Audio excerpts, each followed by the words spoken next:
Shalom, it's Rabbi David Barron with a message for all of us. Please check our website, templeofthearts.org, and you'll find a moving and inspirational prayer of healing by our cantors Nathan Lamb and Alicia Pierce, accompanied by our music director Sharon Farber. And you can listen to that, and I know it's brought me inspiration and comfort, and it's a prayer of healing. So I hope you'll partake and enjoy the experience we bring to you. Also, please circle your calendar for February 21st.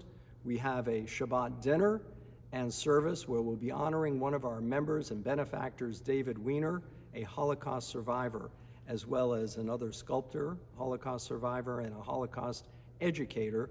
We're going to be giving them the Mensch Award. So please circle your calendar and be with us that evening for what will be a moving service and a celebration and dinner for Shabbat. I'd like to also mention that in light of the fact that we're honoring a Holocaust survivor, recently the world held International Holocaust Remembrance Day with the commemoration of the 80th anniversary of the liberation of the Auschwitz concentration camp and death factory. And at that, many of the survivors spoke and they reminded us of the 11th commandment, thou shalt not remain indifferent. We cannot remain indifferent to acts of murder and mayhem that take place.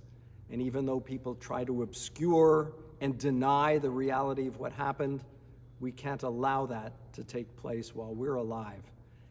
You know that General Dwight Eisenhower, leading American troops in the liberation of the camps, later President Eisenhower, insisted that he be there for the liberation of those concentration camps, and that his troops were there as well, so that no one would ever try to deny what took place. And we know there are Holocaust deniers that have emerged in the last 70 years.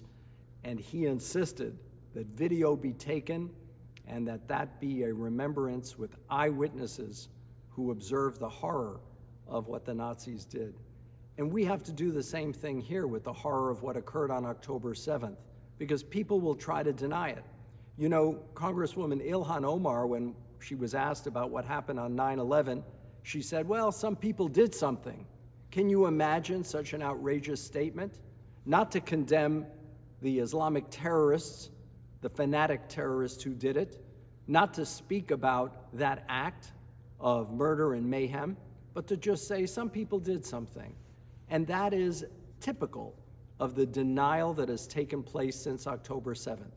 Turning the tables, trying to accuse Israel of genocide, when the real genocide was committed against the Israeli citizens, civilians, as well as Israeli soldiers, and really brought about destruction on their own people, who they hide among as they strip off their uniforms and pose as innocent civilians. These are treacherous murderers. Hamas has to be eliminated. And we know, as I said recently in one of my columns, there can be no compromise with tyranny. Tyranny must be confronted and eliminated. I know that many of us feel hopeless and helpless, but we're not. We have a role to play as American Jews. America's support for the state of Israel is critical. So I urge you to stay in touch with your congressmen, with your elected officials on a national level, congressmen and women and senators who have a significant impact on supporting Israel and having America stand shoulder to shoulder with the Jewish state. And don't doubt for a moment that hatred of Israel is not anti-Semitism. It is absolutely, clearly anti-Semitic in its nature.